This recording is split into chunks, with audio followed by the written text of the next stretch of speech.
Hello दोस्तों, स्वागत करता हूं मैं आप सभी लोगों का मेरे यूट्यूब चैनल में जिसका नाम है रियल हॉरर स्टोरीज। दोस्तों, हर इंसान की लाइफ में एक ना एक बार ज़रूर ये होता है कि जब हम रात को सो रहे होते हैं तो अचानक हमें सोते सोते ऐसा लगता है कि मानो हमारे बिस्तर के पास में कोई भूत खड़ा हुआ है या फिर कोई अजीब सा काला साया खड़ा होकर हमें घूर रहा है। या कभी कभी ऐसा लगता है कि हमारे बगल में, हमारे बराबर में कोई सो रहा है, एक डरावनी सी शक्ल का इंसान, एक डरावना सा भूत, इस तरीके से। या कभी कभी ऐसा लगता है सोते सोते कि हमारे सीने के ऊपर कोई भूत बैठा हुआ है और वो हमें मारने की कोशिश कर रहा है, लेकिन हम चिल्लाने की कोशिश करते हैं, हमारे मुंह से ज़रा भी आवाज़ नहीं निकलती है। ठीक है, तो ये जो चीज़ होती है हर इंसान की लाइफ में कभी ना कभी, कम से कम एक बार ज़रूर हुई होती है। अगर आप में से किसी ने भी इस चीज़ को फेस किया है तो मुझे कमेंट सेक्शन में ज़रूर बताइएगा। तो दोस्तों, इसको कहते हैं स्लीप पैरालिसिस। ये जो चीज़ होती है इसका नाम है स्लीप पैरालिसिस। तो ये, अब आपने हमेशा कभी नोटिस किया हो, ये जो चीज़ होती है ये होती है रात को 2 बजे से लेके और 3:30 बजे के बीच में। तो ये जो टाइम होता है 2 बजे से 3:30 बजे तक का जो समय होता है ये काफ़ी ज़्यादा सेंसिटिव होता है। और जितने भी ये पैरालिसिस, स्लीप पैरालिसिस की जो एक्टिविटी होती है ये उसी समय होती हैं। तो सबसे पहले हम ये जानने की कोशिश करते हैं स्लीप पैरालिसिस होता क्या है। तो जैसा कि आप लोगों को इसके नाम से ही पता चल रहा है, स्लीप पैरालिसिस मतलब कि सोते सोते हमें ऐसा महसूस होता है कि हमारा जो शरीर है वो पैरालाइज हो गया है। जैसे कि हमारे ऊपर कोई बैठा हुआ है और हमें देख रहा है, उसने हमारे हाथों को पकड़ा हुआ है। हम चीखने चिल्लाने की कोशिश करते हैं, शोर मचाने की कोशिश करते हैं, लेकिन हमारे मुंह से ज़रा भी आवाज़ नहीं निकल पाती है। हमारे घर का दूसरा ही सदस्य हमारे पास ही सो रहा है, हम उसको बताने की कोशिश करते हैं, अपने हाथ को, अपने पैर को, अपने शरीर को हिलाना चाहते हैं, लेकिन ऐसा करने में हम असमर्थ होते हैं। हमारे मुंह से ना तो आवाज़ निकल पाती है और ना ही हम अपने बॉडी को हिला पाते हैं, हम कोई मदद नहीं मांग पाते हैं। तो इसको कहते हैं स्लीप पैरालिसिस। तो ये जो एक्टिविटी होती है ये, जैसा मैंने बताया, रात को 2 से 3:30 बजे के बीच में होती है। क्योंकि ये समय जो ऐसा होता है, इस टाइम पे जो नेगेटिव एनर्जी होती हैं, जो ये भूत प्रेत, ये जो चीज़ें होती हैं, ये अपने चरम सीमा पे होती हैं। ठीक है, 2 से 3:30 के बीच में ये हमारे अंदर की, जो हमारे शरीर की जो आत्मा होती है, उनसे कनेक्शन करने की कोशिश करती है, उनसे कनेक्ट करने की कोशिश करती है। लेकिन जो हमारे अंदर की आत्मा होती है वो कनेक्ट करने से मना कर देती है, जिस वजह से क्या होता है, हमारी रात को नींद खुल जाती है। और यकीन मानिए दोस्तों, उस टाइम पे जब हमारी नींद खुलती है तो हमें इतना ज़्यादा डर लग रहा होता है, इतना ज़्यादा दहशत हमारे शरीर के अंदर हो जाती है कि हमें दोबारा वापस से नींद ही नहीं आ पाती है। पूरा शरीर पसीने पसीने में हो जाता है। ठीक है, तो आई होप आप लोगों में से काफ़ी लोगों को इस चीज़ को एक्सपीरियंस किया होगा। आप मुझे ज़रूर बताइएगा। तो दोस्तों, आज मैं आपको ये बताता हूँ कि मैंने भी अपनी लाइफ में स्लीप पैरालिसिस मैंने 4 से 5 बार अपनी लाइफ में फेस किया है। और यकीन मानिएगा दोस्तों, हर बार, जितनी बार भी फेस किया है, हर बार पिछली बार से ज़्यादा ही डरावना था। तो आज मैं आपको बताता हूँ जो मेरा सबसे ज़्यादा डरावना, दिल दहला देने वाला जो स्लीप पैरालिसिस का एक्सपीरियंस है, मैं आज आप लोगों के साथ वो शेयर करने जा रहा हूँ। तो दोस्तों, हुआ कुछ ऐसा था कि मेरे घर पे ना गेस्ट आए हुए थे। ठीक है, अब जब जाहिर सी बात है, जब गेस्ट आ जाते हैं तो हमारे रात को सोने का जो होता है प्लान, वो किसी दूसरे रूम में हो जाता है। ठीक है, और किसी किसी के साथ ये प्रॉब्लम होती है कि जैसे मान लीजिए हम अपने घर सो रहे हैं और हम किसी रिलेटिव के जाएं तो हमें पहली रात तो नींद ही नहीं आती है। ये मेरे साथ तो ज़रूर होता है। अगर मैं किसी रिश्तेदार के यहाँ जाऊं, ठीक है, और वहाँ पे रात को अगर रुकें तो मुझे पहली रात तो वहाँ नींद ही नहीं आती है, क्योंकि जो नींद अपने घर पे एकदम से आ जाती है वो किसी दूसरे के घर पे जाके नहीं आ पाती है। और यहाँ तक कि मेरे साथ तो ये भी होता है कि अगर मैं अपने एक रूम में काफ़ी समय से अगर सो रहा हूँ और कोई मुझे बोले कि दूसरे रूम में जाके सोने के लिए, तो पहली रात तो मुझे तब भी नींद नहीं आती है। मेरे साथ तो कभी कभी ऐसा हो जाता है। तो चलिए आते हैं अपनी स्टोरी पे। हुआ दरअसल ऐसा था कि मेरे घर पे जो है गेस्ट आए हुए थे। तो जिस रूम में मैं डेली सोता हूँ, तो उस रूम में मुझे कुछ दिन के लिए मतलब कहा गया कि दूसरे रूम में सो जाने के लिए। तो मैंने कहा ठीक है, कोई प्रॉब्लम नहीं है। अब गर्मियों के दिन थे, तो कूलर उस रूम में नहीं था जिस रूम में मुझे सोने के लिए बोला गया था। ठीक है, तो उसमें क्या था, बस फैन लगा हुआ था और मैं रात को आराम से सो रहा था। अब दोस्तों, रात को सोते सोते मेरे को ऐसा महसूस हुआ, जब मैं सो रहा था पलंग पे, तो मैंने करवट लेके सो रहा था।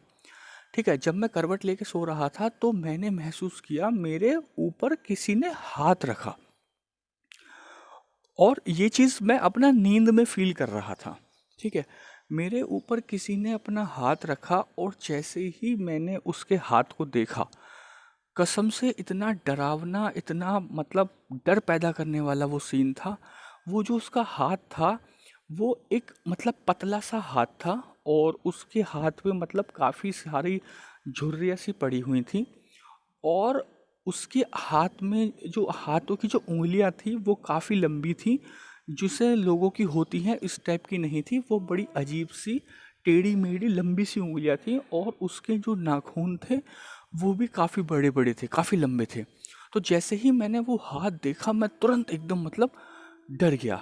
मैं बिल्कुल एकदम, मेरे जो दिल की धड़कनें थी वो काफ़ी ज़्यादा तेज़ हो गई थी, लेकिन मेरी हिम्मत नहीं हो पा रही थी कि मैं जैसे लेटा था ना करवट लेके, और वो मेरे पीछे से एकदम हाथ आया था। यानी कि जो वो नेगेटिव एनर्जी थी, जो वो भूत था, वो मेरे बगल में लेटा हुआ था करवट लेके। तो उसने, जैसे हम जब किसी के ऊपर करवट लेके लेटते हैं, मतलब हाथ रख के सोते हैं, इस तरीके का वो सीन था।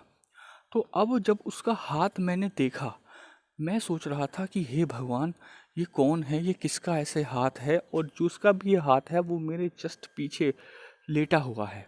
अब मेरे हिम्मत नहीं हो रही थी, मैं क्या करूं, कि मैं पीछे पलट के देखूं या पीछे पलट के नहीं देखूं। इस तरह का मतलब थॉट मेरे मन में आ रहा था। मैंने क्या काम किया, मैं उस समय नींद में ही था, क्योंकि ये चीज़ें जो होती हैं नींद में ही होती हैं। तो मैंने क्या काम किया, मैंने धीरे धीरे से जैसे ही पीछे को पलटना स्टार्ट किया, और मैंने देखा कि जो वो जिसका वो हाथ था, वो एक डरावनी सी बुढ़िया थी। उसके सफ़ेद सफ़ेद बाल थे, उसका जो आंखें थी वो एकदम लाल कलर की थी। जैसे ही मैंने पीछे पलट के देखा, और उसने मुझे देखा, मुझे देख के उसने कुछ नहीं किया, बस मुझे देख के उसने एक हल्की सी स्माइल करी, बड़ी ही डरावनी सी उसने स्माइल करी। और जैसे ही उसने स्माइल करी, उसका जो फेस था, वो मैं आपको कैसे बयां करूं। उसके जो दांत थे वो इतने नुकीले थे कि अगर गलती से भी उसके दांत पे हमारा कहीं स्किन लग जाए तो वो स्किन वहीं से हट जाए। उसके दांत पूरे लाल थे, जो कि खून में लथपथ थे, और उसके दांतों पे ना मांस के टुकड़े लगे हुए थे, जैसे कि मानो वो अभी फ्रेश किसी ना किसी इंसान का या किसी ना किसी जानवर का मानो खून पी के आई हो। और ये जो चीज़ मैंने देखी, मुझे ऐसा लग रहा था कि शायद मैं इस चीज़ को बर्दाश्त नहीं कर पाऊंगा, और मुझे लेटे लेटे ही कुछ ना कुछ हो जाएगा। लेकिन भगवान की कृपा है, ऐसा कुछ भी नहीं हुआ था। तो उसको देख के मैं इतना ज़्यादा डर गया, इतना ज़्यादा घबरा गया, एकदम से मैं छट से मेरी आँख खुल गई, और मैं उठकर पलंग पे बैठ गया। जब मैं पलंग पे बैठ गया, मुझे करीब 20 से 25 सेकंड तक मैं ऐसे ही बैठा रहा।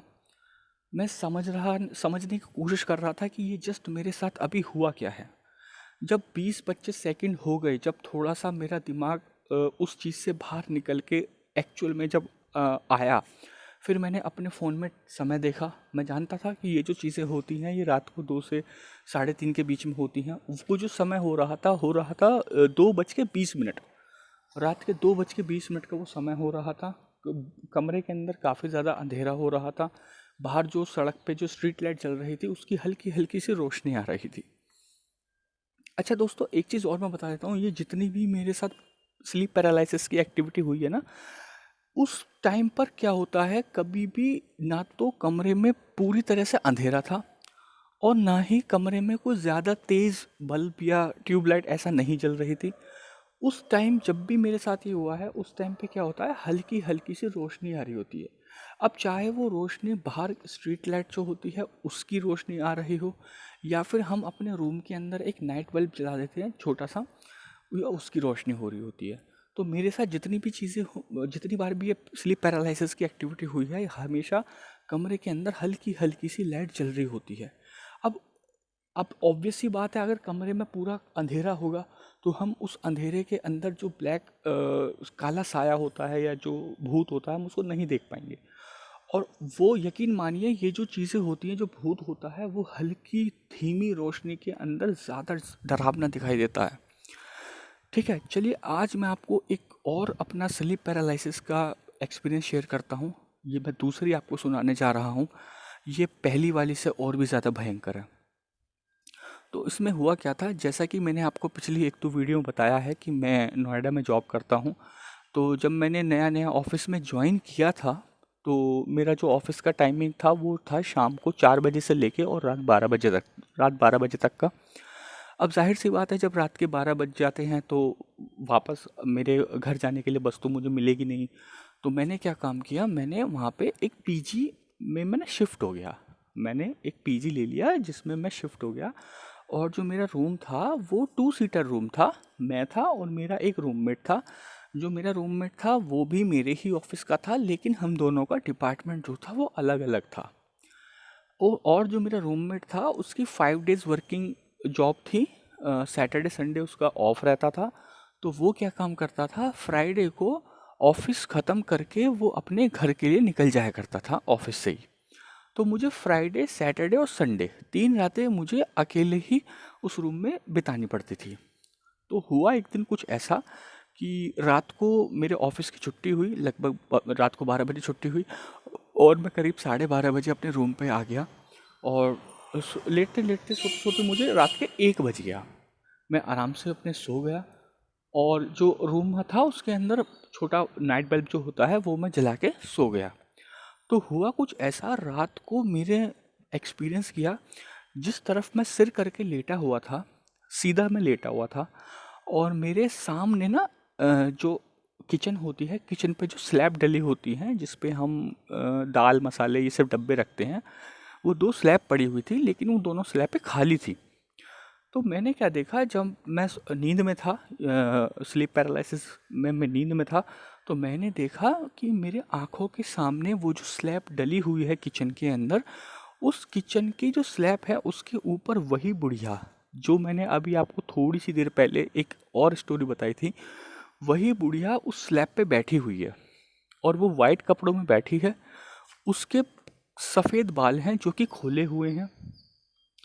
और मुझे बैठे बैठे वहाँ से आराम से बस देख रही है।